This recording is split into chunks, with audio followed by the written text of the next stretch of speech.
इसमें कितने सवाल हैं? 3। देखो F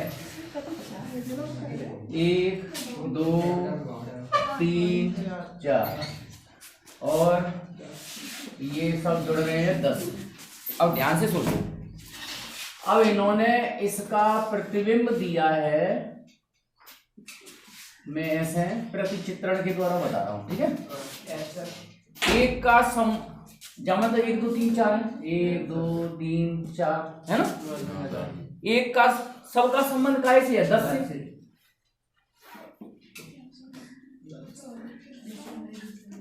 जी तो ध्यान से सुन लो, ये कौन सा प्रतिचित्रण कहलाता है? इसको बहु एकेकी प्रतिचित्रण है।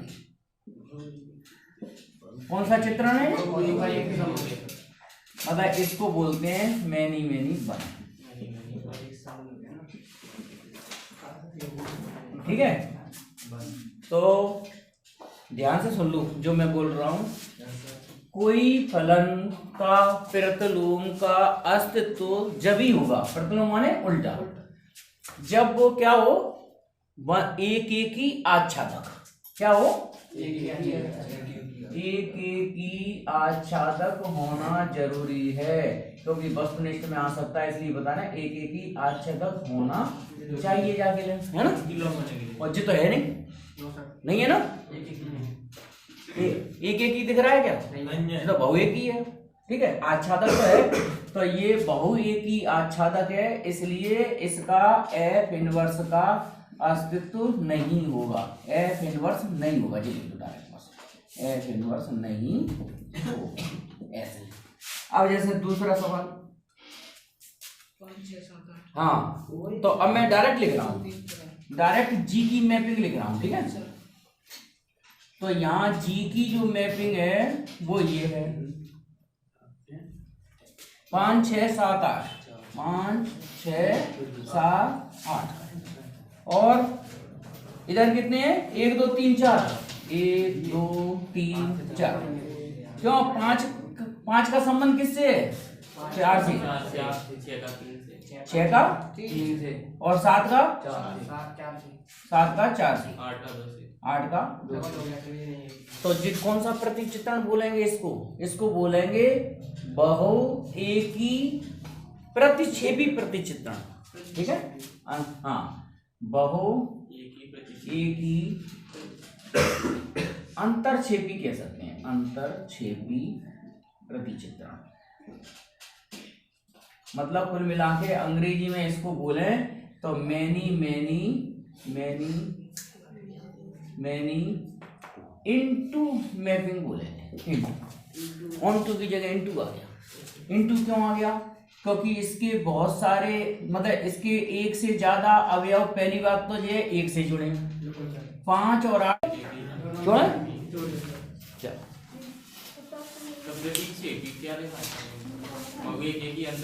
अंतरक्षेपी बहु एक ही अंतरक्षेपी प्रतिचित्रण, ठीक है। अंग्रेजी में इसको लिखते हैं क्या? MANY, many into. और एफ इनवर्स का अस्तित्व कब होता है? जब वो क्या होता है? 1 on 2 on 2 जो, ठीक है। दो का किससे संबंध है? 7 से, 3 का 9 से, और 4 का 11 से, 5 का 13 से। तो क्यों जी? तो क्लियर दिख रहा है 1 on 2 है। हिंदी में लिखेंगे इसको एक ही, हाँ, एक ही आच्छादक है, और एक ही आच्छादक है तो एफ इनवर्स का अस्तित्व होगा। अस्तित्व आ गया समझ में अच्छी तरह? तो एफ इनवर्स का अस्तित्व जब ही होगा जब वो एक एक ही आच्छादक होगा, नहीं तो नहीं होगा। सीधी सी खत्म। जी है सत्य सत्य में, ठीक है, सत्य सत्य में आ सकते हैं। लेके एक तक सभी वास्तविक संख्याएं, तो -1 से लेके 1 तक अनंत वास्तविक संख्याएं बनेंगी। इनके बीच में 0.1 0.01 0.001 मतलब अनंत, ये बंद अंतराल बोलते हैं। और ये तो इसका प्रांत लेना है यहाँ से और इसका सह प्रांत लेना है वास्तविक संख्याओं से। फलन ये दिया है, तुम्हें बताना है इसका परिसर क्या होगा और इसका प्रतिलोम क्या होगा। तो जब भी प्रतिलोम निकालना होगा तो मैं एक एक ही आच्छादक सिद्ध करना पड़ेगा सवाल पहले। तो पहले अपन ये देखेंगे कि एक एक ही है कि नहीं। एक एक ही के लिए क्या लिखेंगे, माना fx1 बराबर fx2 सभी वास्तविक संख्याएं जो -1 से 1 में आती इसमें से लेंगे, ठीक है। तो fx1, हाँ fx1 माने हो गया x1 बटे x1 प्लस 2, वो फलन दिया ना वहां से, और ये आ जाएगा x2 बटे x2 प्लस 2। कैंची गुणा कर दो, x1 का गुणा x2 में, फिर x1 का गुणा 2 में, x2 का गुणा x1 में और 2x2। तो ये x1 x2 ये तो कट गए। 2x1 बराबर 2x2, 2 से 2 काट दो तो x1 बराबर x2। अतः f एक एक ही है, ठीक है। अब देखेंगे आच्छादक के लिए।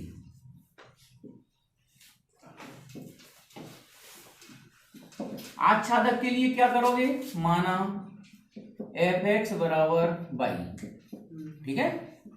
तो y बराबर क्या हो जाएगा, x बटे x प्लस 2। y बराबर fx और fx का मान दे दिया है। फिर अपन हल करके क्या x का मान निकाल लेते हैं। तो कैंची गुणा कर दो, x y plus 2y, y का गुणा x से, y का गुणा 2 से बराबर x।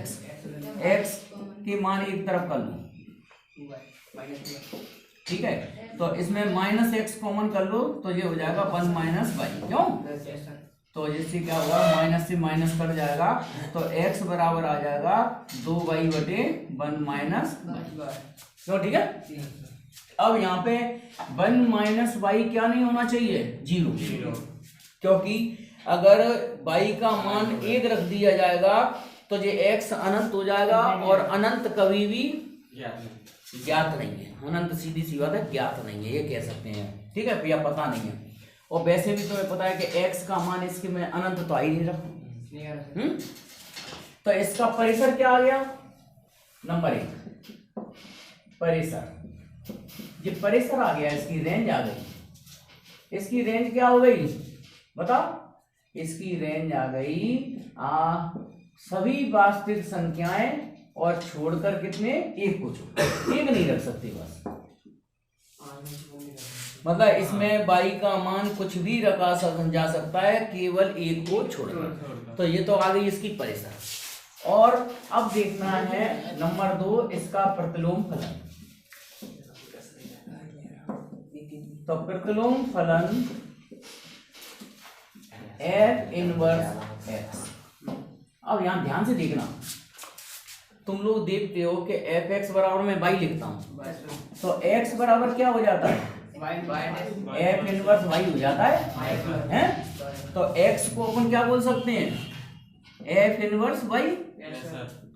तो अगर अपन x के रूप में लिखेंगे तो y हटा के यहाँ x लिख दो, क्या फर्क पड़ रहा है। जैसे फलन में यहाँ अपन x की जगह 1 रखें तो सब जगह x की जगह 1 रखें, तो यहाँ f इनवर्स x का मान क्या आ गया, 2x बटे 1 माइनस x। बस इसमें ये 2 ही उत्तर पूछे थे कि एक तो प्रतिलोम फलन बताओ और एक इसका। तो प्रश्न क्रमांक 7 में फलन क्या है, f r से r में है, मतलब तुम्हारा प्रांत भी कैसे लेना है r से, सह प्रांत भी कैसे, सह प्रांत भी क्या है r, और ये फलन दिया है 4x 1 3, रेखीय फलन है, ठीक है। तो शुरुआत जैसे करते हैं वैसे ही कर दो। क्या 4x1 + 3 और 4x2 + 3, ठीक है। 3 से 3 काट दो तो ये x1 बराबर x2 आ गया। तो लिख दे, इसलिए f क्या है, एक ही फलन होगा, एक ही फलन है, ठीक है। अब सुनो, इसका प्रतिलोम ज्ञात करते हैं। fx की जगह या y बराबर क्या लिख दो, fx। तो y बराबर fx कितना है अपना 4x + 3, समीकरण 1 से, और x का मान मैं डायरेक्ट लिख रहा हूं यहां से, कितना आएगा y - 3/4। क्यों, यही आएगा ना x का मान, तो 3 को इधर लिया, 4 का भाग लग गया, है ना। तो तुम्हारा ये क्या बन गया, f इनवर्स y बन गया ना। भाई x को क्या लिख दिया जाता है, तुम तो याद कर लो, x को f इनवर्स y लिख दिया जाता है। भाई यहां से x बराबर क्या निकलेगा, f इनवर्स y। तो x माने f इनवर्स y। अब तुम देख रहे हो यहाँ पर, इसको लिखने से पहले अपन को क्या लिखना पड़ता है यहाँ, कि यहाँ पे y का मान कुछ भी रख सकते हैं। भाई y बटे में नहीं है, अनंत नहीं बन सकता, काल्पनिक नहीं बन सकता, कुछ भी मान रख सकते हैं। कुछ भी का मतलब हो गया इसकी रेंज क्या आ गई, रेंज आर आ गई है, परिसर आर आ गया। और सह प्रांत भी इसका कितना है, क्यों सह प्रांत भी आर है, सह प्रांत भी आर है। तो ये रेंज सह प्रांत, रेंज में अगर दिक्कत आ रही है तो हिंदी में लिख दो जाए परिसर, परिसर सह प्रांत सब क्या हो गया, वास्तविक संख्या हो गया, ठीक है। इसलिए लिख देंगे कि f फलन क्या होगा, f क्या होगा, आच्छादक होगा, और f आच्छादक होगा लिखेंगे तो ये लिखो, अतः f एक ही आच्छादक है, आच्छादक है, इसलिए इसके f इनवर्स का अस्तित्व होगा, और f इनवर्स का अस्तित्व होगा तो f इनवर्स y बराबर कितना निकल के आ गया, f इनवर्स y ऋण 3/4। बस ये प्रतिलोम फलन पूछा है। काट में f r प्लस का मतलब होता है ऋणेतर वास्तविक संख्याएं, माने ऋण की संख्याएं नहीं होंगी, ऋणेतर ऋण की संख्याएं नहीं होंगी, ठीक है। तो जित इस और जित हो गया इसका प्रांत है ना, प्रांत इसमें से लेना। सह प्रांत है इसका 4 से लेके कहां तक, अनंत, 4 से चल गिनती चालू होगी इसकी, ठीक है। हाँ बस, और फलन दिया है x वर्ग धन 4। तो तुम्हें तो वो प्रतिलोम निकालना है, तो फलन को एक एक ही आच्छादक तो पहले लिखना ही लिखना है, ठीक है। तो fx1 बराबर fx2 माने x1 स्क्वायर प्लस 4 बराबर x2 स्क्वायर प्लस 4, क्यों, तो x1 स्क्वायर और ये x2 square, x1 minus x2 और x1 प्लस x2 बराबर 0। तो जा जाएगा क्या, नहीं, अरे उधर ले जाके इसके गुणन कर कई बार दिए, ठीक है। तो x1 का मान x2 तथा x1 का मान माइनस x2। अब जी देखो, x1 बराबर अपन x2 तो ले सकते हैं, लेकिन x1 का मान माइनस x2 नहीं ले सकते। क्यों नहीं ले सकते, इसमें लिखा है कि सह प्रांत में, हाँ मतलब सह प्रांत नहीं, प्रांत में केवल धनात्मक मतलब ऋणेतर संख्याएं चलेंगी। मतलब ऋणेतर माने क्या होता है, ऋण की नहीं चलेंगी, धनात्मक वास्तविक संख्याएं चलेंगी, ठीक है। तो यहाँ पे लिखेंगे क्या, x1 क्या नहीं हो सकता, x2 ऋण की संख्या अवयव नहीं हो सकती, काहे की आच्छादक। अब इसका देखते हैं आच्छादक के लिए। तो fx बराबर y, तो y बराबर क्या हो गया, fx, ठीक है। y का मान fx कितना है, x स्क्वायर धन 4, क्यों, फिर x वर्ग धन 4 बराबर, हाँ y एक्स वर्ग बराबर क्या हो गया वाई माइनस 4। तो एक्स बराबर हो गया कितना अंडर रूट वाई माइनस 4। क्यों? अब सुनो, तुम लोगों को कई वर्गमूल फलन सिद्ध कर चुके हो, वर्गमूल के अंदर क्या नहीं बनना चाहिए काल्पनिक संख्या। तो y का मान 4 से छोटा नहीं रख सकते, क्योंकि 4 से छोटा जैसे मान लो 1 रखें तो 1 ऋण 3 क्या हो गया भाई 1 ऋण 4 -3। तो वर्गमूल के अंदर ऋणात्मक संख्या आ जाती है तो काल्पनिक हो जाती है। इसलिए उन्होंने लिखा है कि y माइनस 4 क्या होना चाहिए 0 या 0 से बड़ा। मतलब वर्गमूल के अंदर की संख्या सिर्फ क्या चाहिए अपन को धनात्मक या 0 से बड़ी, 0 है ना। तो y क्या आ गया 4 से बड़ा या बराबर। तो y का मान 4 से बड़ा या बराबर हो तो कैसे लिखेंगे y अवयव होगा 4 से लेके अनंत। क्यों? तो तुम लोग देखते हो कि बटे में आ जाता है तो बराबर नहीं है 0 कर देते हैं, और वर्गमूल के अंदर आ जाता है तो इस संख्या को क्या लिख दिया जाता है 4 मतलब 0 या 0 से बड़ी। वर्गमूल के अंदर की संख्या क्या होना चाहिए धनात्मक, सीधी सी 0 या 0 से बड़ी। अब सुनो, अपन यहाँ देख रहे हैं, इधर देखो इसकी रेंज क्या आ गई, रेंज कितनी निकाली अपन ने 4 से लेके अनंत तक। और तुम देख रहे हो कि यही इसका परिसर है, मतलब यही इसका सह प्रांत है। क्यों? सह प्रांत भी इतना ही है ना, तो यही इसका सह प्रांत है। इसलिए फलन f एक एक की आच्छादक हो गया, पूरा इकट्ठा लिख दो एक एक की आच्छादक। और एक एक की आच्छादक है तो क्या लिखेंगे प्रतिलोम का अस्तित्व होगा, ठीक है। तो f इनवर्स का अस्तित्व, हाँ f इनवर्स का अस्तित्व होगा। और f इनवर्स y क्यों कितना है f इनवर्स y x माने क्या है f इनवर्स y। तो f इनवर्स y बराबर कितना निकला y माइनस 4। यही आंसर छोड़ो।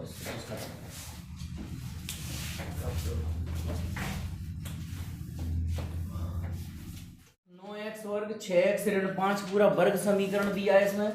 और फलन का प्रांत r प्लस से लेना है। r प्लस से माने ऋणोत्तर वास्तविक संख्याएं। ऋणोत्तर वास्तविक संख्याओं का मतलब समझ ही गए होंगे, ऋण की संख्याएं नहीं होंगी, ठीक है।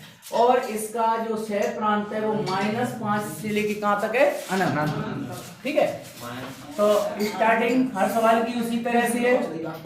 और ये मैं बता ही चुका हूं कि तरीका इसका और भी होता है फलन को एक एक की आच्छादक सिद्ध करने के लिए, ठीक है।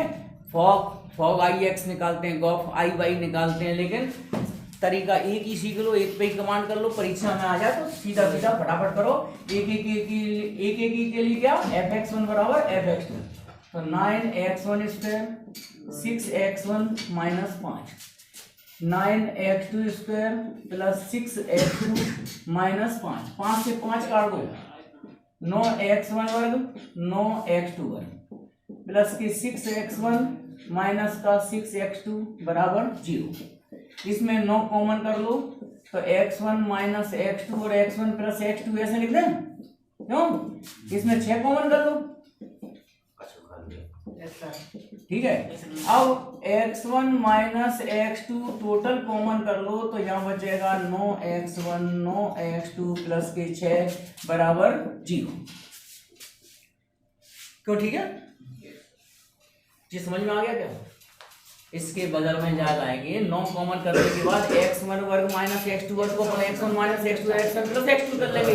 x1 x2 कॉमन कर लिया। अब तुम यहाँ पे देख रहे हो केवल x1 बराबर x2 ही हो सकता है, और दूसरा गुणनखंड 9x1 और 9x2 प्लस 6 क्या नहीं हो सकता जी, 0 नहीं हो सकता। क्यों नहीं हो सकता 0? क्योंकि ये सभी संख्याएं काय में धनात्मक, ये सभी संख्या क्या है धनात्मक, या ज्यादा से ज्यादा करो तो 0। तो x1 x2 की जगह 0 लगेंगे तो 6 चल रहा है यहाँ, तो 0 तो हो नहीं सकता ये, है ना। तो x1 और x2 बराबर आ गया तो क्या लिख दोगे क्या लिख दोगे? फलन एक एक ही। फलन एक एक ही हो गया, f एक एक ही है, ठीक है। अब इधर आ जाओ, चलो देखो y एफ एक्स कितने के बराबर है? 9x वर्ग प्लस के 6x ऋण के 5, ठीक है। y बराबर एफ एक्स, तो y एफ एक्स का मान ये है, ठीक है। अब इस समीकरण को ऐसे लिख लो, 9x वर्ग धन 6x ऋण 5 ऋण के y बराबर क्या लिख लिया? 0। ये बन गया तुम्हारा वर्ग समीकरण। वर्ग समीकरण से x का मान या तो गुणनखंड विधि से लगाते हैं या सूत्र विधि लगाते हैं, श्रीधराचार्य का सूत्र लगाते हैं। तो सूत्र लगाना पड़ेगा क्योंकि गुणनखंड तो कर नहीं सकते, बाई संग में चल रहा है हम, ठीक है। सूत्र से x बराबर ये लगा दो, minus B plus minus B वर्ग माइनस 4ac और बटे में। अब यहाँ पे क्या क्या मान रखने हैं मैं लिख रहा हूं। a कितना रखना है? 9। b कितना रखना है? 6। c रखना है ऋण के 5 ऋण के 22। ये रखना सूत्र में मान x बराबर b की जगह कितना रखें? 6 plus minus under root b वर्ग 36 और माइनस के 4, a का मान कितना? 9 और c का मान -5 माइनस और बटे में कितना? 2a, a माने 9 है ना। तो x बराबर तो देखो x बराबर -6 प्लस माइनस 36 और ये आ जाएंगे प्लस हो जाएंगे ये, है ना। माइनस कॉमन कर लो, 9 चौक 36 और 5 ऋण 5 धन y, ठीक है। और ये 18। x बराबर -6 प्लस माइनस, ऐसा करो 6 बार कॉमन कर लो, तो ये 36 कॉमन ले लेंगे तो 6 बार आ जाएगा, तो 1 धन 5 धन y